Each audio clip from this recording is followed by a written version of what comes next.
How's it going, everyone? In this video, I want to cover a couple of free updates on a couple of PlayStation 4 and PlayStation 5 titles. Valkyrie Elysium is a game that went a little bit under the radar. I ended up really enjoying it.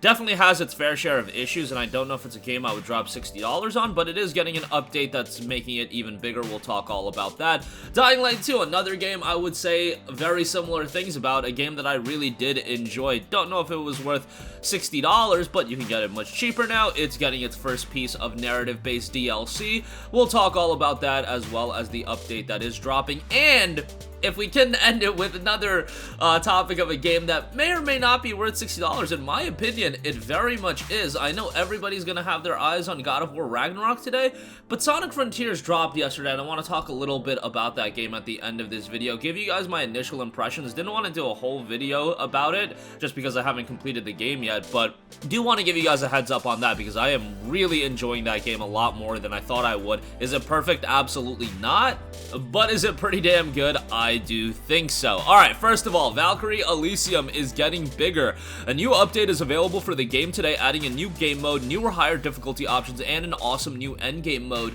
too, and it's a completely free update. So we first have the New Hill's Vengeance update. If you've played through Valkyrie Elysium, you'll be familiar. The mysterious figure butts heads with the protagonist throughout the story. She's confident, cynical, and thoroughly awesome. She's also the star of free additional content coming to the game. It's accessible from the main menu and presents a whole new experience to play through. She's on a mission to exact her revenge on the All-Father Odin, and she'll cut her way through any obstacles in her way, or more accurately, you will. There is a different feel to the main campaign. She's a different kind of Valkyrie with a hard-hitting attacks, her signature halberd, and a unique skill tree. She doesn't have any summonings, but she does have 4 shadow servants, which can aid her in fights, as well as a wide selection of divine arts to equip. Long story short, she's amazingly fun to play as for anyone craving more of that incredible content. Enjoy. On top of that, 2 new difficulty modes, Very Hard and Valkyrie. I know a lot of people have wanted that. If you've been playing the game since launch, you may have become a dab hand at smacking the undead around, so let's raise the stakes. Very Hard is a new difficulty level that adds even more challenge to the game. You'll have to use your skills carefully and exploit enemy weaknesses at every opportunity to make it through each battle unscathed, but perhaps that's not even enough. If you have the true spirit of a Valkyrie, you can take on Valkyrie mode. This is the truest test of your strategy and skills throughout the game. And then you have the Seraphic Gate, so if you finish the main campaign and taken on the Vengeance mode, it's to its dramatic conclusion. What's next? The Seraphic Gate awaits. The new feature provides thrilling endgame content that will test your combat skills against waves of enemies and against the clock. It'll be a floor-based game mode where you'll go floor by floor, fight different enemies. You guys know how these things work. This mode will test your understanding of enemies and their weaknesses, and your resource management. Knowing when to pop a valuable item or unleash a divine art is key. These can be played after completing one of the multiple endings available in the game. They're the ultimate challenge for any Valkyrie Elysium player, and a hugely entertaining way to round off your experience with the game. Good luck. The free update is available right now for PlayStation 5 and PlayStation 4, and of course, the game will be hitting PC, and the update will be available right away come November the 11th. So Valkyrie Elysium was a game that, it was a good game from a gameplay standpoint. I think the gameplay was super fast-paced and had quite a bit of depth to it. Visually, the game definitely wasn't a blowaway by any stretch of the imagination. I don't know if I was just not compelled by the narrative, but it was definitely nothing that engaged me all too much. I would like to see Valkyrie continue as a franchise, but this is definitely a lower budget action RPG, so you kind of have to go with that mindset in mind. Square Enix was nice enough to hook me up with a copy of the game, and I did enjoy it, but I don't know if I could say, hey, jump out and spend $60 on it. If it was like $35, $30, I would say, hey, go ahead and buy it, and it probably will get to that price point, probably this holiday. So like, if you find it at that price point, if you're a fan of action RPGs, I think you'll enjoy it quite a bit. It's just keep your expectations in line with this one. I don't think it was a blowaway title, but still, nonetheless, a lot of new content being added to the game. The new Vengeance mode, the Seraphic Gate, Very Hard and Valkyrie, and I did notice that that was something of a talking point where people did want the game to be a little bit more challenging, so there you go with that. That will be available. Okay, moving on from that, Dying Light 2 Update 1.7.2. The Bloody Ties DLC is dropping tomorrow. It'll be available on November the 10th, and this is the first story-based DLC where you have a new location, a new narrative, you have the new Carnage Manica, and fight the freaks, face off against hundreds of new infected like the Towering Gorilla Demolisher, Fire Spewing Inferno, and many others. On top of that, in Update 1.72, apart from introducing the new DLC, there are multiple quality of life changes and major issues that did not allow you to enjoy the game to its fullest. The list is long, and I'm not going to go over everything, but just some things off the top. The nights in the city got darker. Overall darkness is way deeper than before. Throwable items trajectory implemented. Players can now run in the PK ship hub. Outfit previews are available. Fix an issue with the achievements not being granted to the players upon completion. Players will no longer be able to travel outside the playable area in the Let's Waltz quest. Waltz in Let's Waltz quest will no longer be idle. You can no longer get stuck in a car during the Let's Waltz quest. And a lot of fixes with that quest. Multiple challenge fixes. Virals will hear better. Fix an issue where the infected become unresponsive and dies. And a lot more issues in gameplay updates. Co-op updates and then UI updates have been introduced as well. And obviously some tech updates on top of that.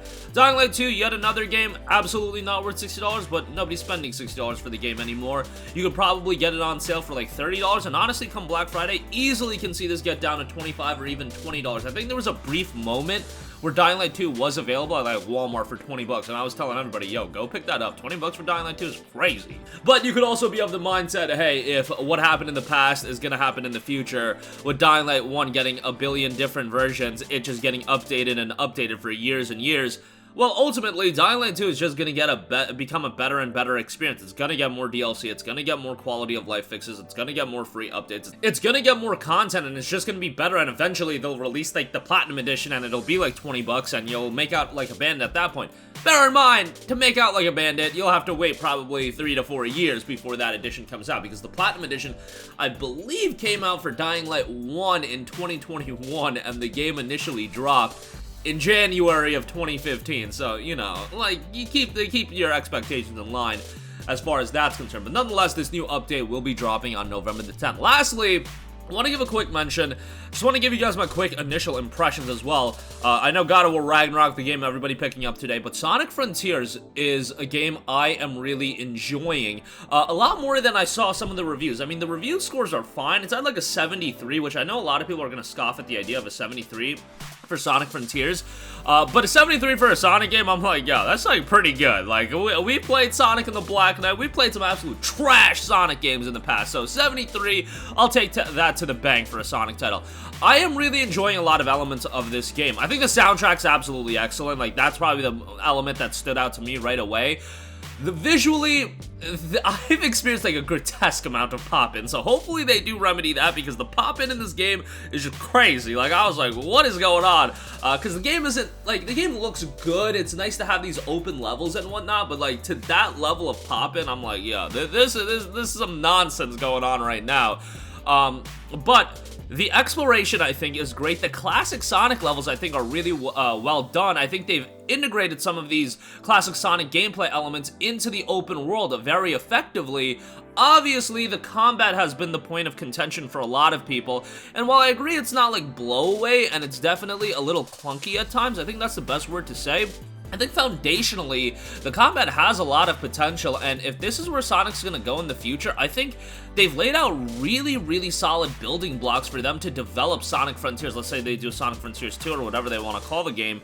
I think it can develop into something of immense quality. Like, right now, this might be a 7 out of 10, but there are glaring issues that I think if they go back and fix those up, this can easily be a premier Sonic franchise, and I think there's a lot of potential here. Narratively, I'm also really enjoying the game, and I can't say that about a lot of Sonic games where the narrative has really, like, hooked me, but Sonic Frontiers, I'm not saying this is a blow-away, timeless classic of a story, but it's a pretty intriguing story, all things considered. So, I'm not saying drop 60 bucks on it right away, especially if you're picking up God of War today. Like, you guys are gonna be busy, I get that. God of War is gonna be a lengthy game, but don't, like, have Sonic Frontiers on your radar. Maybe wait for it to get down to, like, $35 to $40. I'm sure that's gonna happen in the coming months, given that you would imagine Sonic Frontiers is a game you want to sell during the holidays and whatnot, but, that's my 2 cents on that so far. I have, like, 6 hours in the game, so, you know, it's not a ton of time, but, I had to put as much time as I could before God of War dropped, and, juggling those 2 games it's gonna be a little difficult, but nonetheless, I will be doing that as well, and I actually got my copy of Ragnarok yesterday, thanks to Sony for hooking me up with that, and I have been playing that as well, but that is gonna be, let me beat God of War Ragnarok, and then I can talk about that, but, yeah, like, it's really good. Like, I don't need to, like, go on the spiel about that game. Sonic Frontiers, however, I felt like was warranted to go on the spiel about. But that's gonna do it for me. Again, Valkyrie Elysium getting a free update, a lot of new content being added as a part of that. Dying Light 2 Bloody Ties drops tomorrow, and with that update 1.7.2 is gonna drop with a lot of quality of life and technical fixes. And Sonic Frontiers, don't sleep on it. Maybe not $60. It's hard for me to recommend games at full price. You guys know how it is, but if you have disposable income, if you're on the fence about it, I would say pick it up and see what you think about it. And I think you guys are going to be pleasantly surprised by it. I was pleasantly surprised by it because I saw the reviews first and then I jumped into the game. I'm like, wow, this is a lot better than a lot of the reviews are giving credit for. But like I said, a 73, like, that's no slight on it. I just think, like, my 7 out of 10, I think that means it's really good. So, yeah, sometimes I view a 73 on Metacritic as in, like, oh my god, it's an abomination, and I feel like that is just something I misconstrue, and a lot of people misconstrue, because 73 should be a pretty solid score. But again, that's gonna do it for me. Sound off with all of your thoughts in the comment section down below. Thank you for watching, and goodbye. Hey guys, we hope you enjoyed the video, and if you did, make sure to hit the subscribe button, and if you're already subscribed, do us a favor and hit the bell icon. This way you'll be notified whenever we post a new video. That's the best way to keep up with all of our uploads, and we usually try to upload 2 videos a day. And with the bell icon hit, you'll be notified whenever we do upload a video. As always, thanks for watching.